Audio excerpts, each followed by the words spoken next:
नमस्कार दोस्तों, good evening. कल हमने मनोविज्ञान की परिभाषाएं और भारत में मनोविज्ञान का विकास कैसे हुआ, कब हुआ, कहाँ हुआ, ये सब हमने कल की क्लास में देखा था। और आज की क्लास में हम देखेंगे मनोविज्ञान की शाखाएं। तो मनोविज्ञान की शाखाएं देख रहे हैं तो मुख्य रूप से क्या है, दो भागों में बांटी गई है मनोविज्ञान की शाखाएं। कौन कौन सी? एक तो है सैद्धांतिक शुद्ध मनोविज्ञान, एक है अनुप्रयुक्त मनोविज्ञान। तो सैद्धांतिक या शुद्ध मनोविज्ञान को थियोरेटिकल प्योर साइकोलॉजी कहते हैं इंग्लिश में, और अनुप्रयुक्त को अप्लाइड साइकोलॉजी।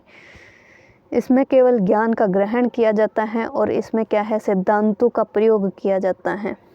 तो यह है इसमें सैद्धांतिक मनोविज्ञान में क्या है, सामान्य मनोविज्ञान, असामान्य मनोविज्ञान, सामाजिक मनोविज्ञान, प्रायोगिक मनोविज्ञान, दैहिक मनोविज्ञान, परा मनोविज्ञान, विकासात्मक मनोविज्ञान और विकासात्मक मनोविज्ञान और बाल मनोविज्ञान। तो ये सब बातें।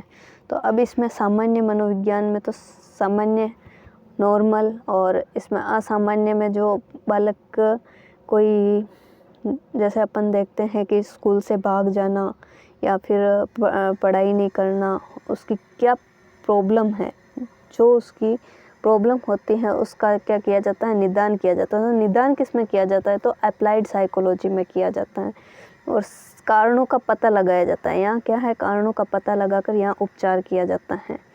फिर है सामाजिक मनोविज्ञान और प्रायोगिक मनोविज्ञान। प्रायोगिक मनोविज्ञान अनुप्रयुक्त अप्लाइड साइकोलॉजी में ना होकर किस में है, सैद्धांतिक मनोविज्ञान में है। दैहिक मनोविज्ञान, देह से संबंधित बीपी, शुगर, ये सब किसमें होते हैं, दैहिक मनोविज्ञान। परा मनोविज्ञान, जो बेचैनी होती है, जैसे आंख फड़कती है तो हम कहते हैं कि हाँ यह शुभ है, अशुभ है, आने वाली विपत्ति का पता लगता है आंख फड़कने से। तो ये क्या है, परा मनोविज्ञान। और विकासात्मक मनोविज्ञान जो गर्भ अवस्था से लेकर मृत्यु तक चलती है, विकासात्मक मनोविज्ञान। और बाल मनोविज्ञान किसमें है, बाल मनोविज्ञान रीट के सिलेबस में बाल मनोविज्ञान पूरा पढ़ना होता है। ठीक है। अब है अनुप्रयुक्त मनोविज्ञान। तो अप्लाइड साइकोलॉजी में कौन कौन से हैं, नैदानिक मनोविज्ञान है, उपचारात्मक मनोविज्ञान, मतलब नैदानिक मनोविज्ञान को क्या बोलते हैं, उपचारात्मक मनोविज्ञान। फिर है औद्योगिक मनोविज्ञान, कानूनी मनोविज्ञान, मिलिट्री मनोविज्ञान, खेल मनोविज्ञान, उपभोक्ता मनोविज्ञान, फोरेंसिक मनोविज्ञान और है शिक्षा मनोविज्ञान।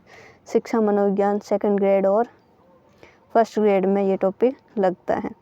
तो ये देखने किस में कौन सा है, अनुप्रयुक्त में मनोविज्ञान में कौन कौन से मनोविज्ञान हैं और सैद्धांतिक या शुद्ध मनोविज्ञान में कौन कौन से मनोविज्ञान हैं। तो इनका पूरा एक बार आप अच्छे से पढ़ लें ताकि ये इसमें से एक क्वेश्चन आता है। तो फिर आगे देखते हैं मनोविज्ञान का विकास, संप्रदाय या इतिहास क्या है। ठीक है। तो देखिए, मनोविज्ञान का विकास, संप्रदाय और इतिहास।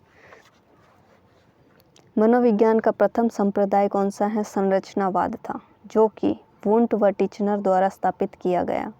मनोविज्ञान का वैज्ञानिक काल 1879 ईस्वी से शुरू हुआ। इसी वर्ष विलियम वुंट ने जर्मनी के लिपजिंग में पहली मनोवैज्ञानिक प्रयोगशाला स्थापित की, जो कि हमने कल देखा था, कल की क्लास में पढ़ा। संरचनावाद के पश्चात कई स्कूल या संप्रदायों का उदय हुआ। सबसे पहला कौन सा था, संरचनावाद संप्रदाय था। फिर संरचनावाद स्ट्रक्चरलिज्म, जिसके कौन थे संप्रदाय के संस्थापक, ये थे वुंट टिचनर, जो कहाँ के थे, जर्मनी के। और प्रकार्यवाद फंक्शनलिज्म, विलियम जेम्स अमेरिका के। गेस्टाल्टवाद मैक्स वर्दिमर, कहाँ के थे, जर्मनी के।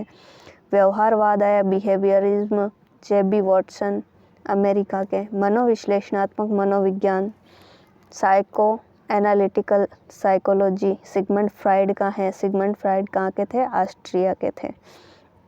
मानवतावादी मनोविज्ञान, अब्राहम मैस्लो, अमेरिका के। फिर है संरचनावाद स्ट्रक्चरलिज्म, अस्तित्ववाद कौन सा है? तो संरचनावाद, स्ट्रक्चरलिज्म, अस्तित्ववाद, अंतर्निरीक्षण, इंट्रोस्पेक्शन, इंट्रोस्पेक्शनिज्म। यह क्या है? प्रथम संप्रदाय है। जैसा कि ऊपर देखा था, पहला संप्रदाय कौन सा है? यही है संरचनावाद। समर्थक कौन कौन है? इसके समर्थक हैं वुंट व टिचनर द्वारा। फिर है संरचनावाद स्कूल को वुंट के शिष्य टिचनर द्वारा अमेरिका के कॉर्नेल विश्वविद्यालय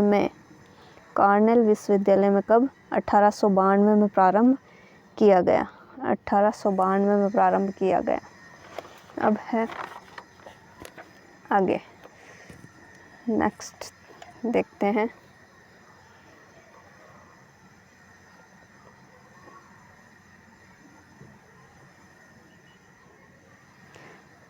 संरचनावाद के अनुसार मनोविज्ञान की विषय वस्तु चेतन अनुभूति थी। कौन सी थी? Conscious experience. चेतना से तात्पर्य उन सभी अनुभवों से था जो व्यक्ति में एक दिए हुए क्षण में उपस्थित होता है। टिचनर ने चेतना के 3 तत्व, संवेदन, भाव या अनुराग, या फिर तीसरा है प्रतिमा या प्रतिबिंब, इमेज का निर्माण। तो क्या है? मानसिक प्रक्रियाओं का अध्ययन किया। टिचनर और वुंट ने किसका अध्ययन किया? मानसिक प्रक्रियाओं का अध्ययन किया। वुंट के समय में मनोवैज्ञानिक अंतर्निरीक्षण द्वारा मन की संरचना का विश्लेषण कर रहे थे, इसलिए इन्हें संरचनावादी कहा गया था। अंतर्दर्शन होता है कि अपने अंदर झांक कर देखना, ठीक है, ये है। फिर है अंतर्निरीक्षण एक विधि के रूप में मनोवैज्ञानिकों को संतुष्ट नहीं कर सका। इसे कम वैज्ञानिक पाया गया क्योंकि अंतर्निरीक्षणीय विवरणों का सत्यापन बाह्य प्रेक्षकों द्वारा संभव नहीं हो सका।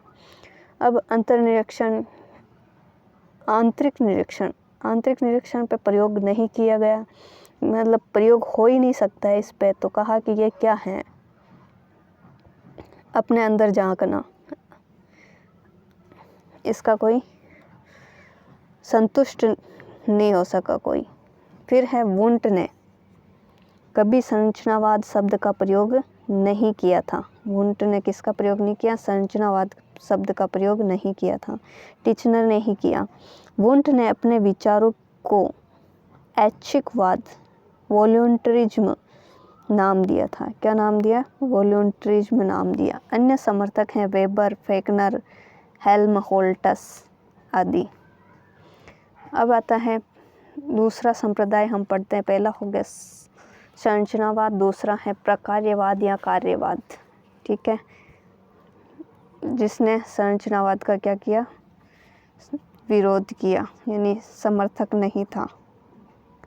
अब है प्रकार्यवाद। तो इसकी स्थापना अनौपचारिक ढंग से विलियम जेम्स द्वारा 1890 में अपनी एक पुस्तक लिखकर, जिसका शीर्षक था प्रिंसिपल ऑफ साइकोलॉजी, उसमें दिया था।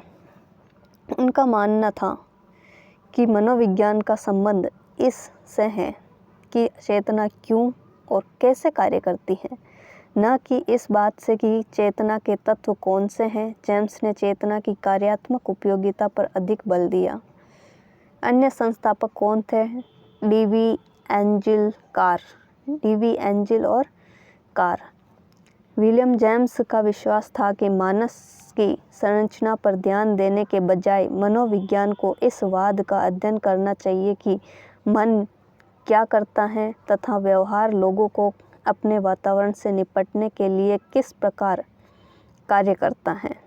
मन क्या करता है और जो व्यवहार होता है लोगों को अपने वातावरण से निपटने के लिए किस प्रकार कार्य करता है, ये विलियम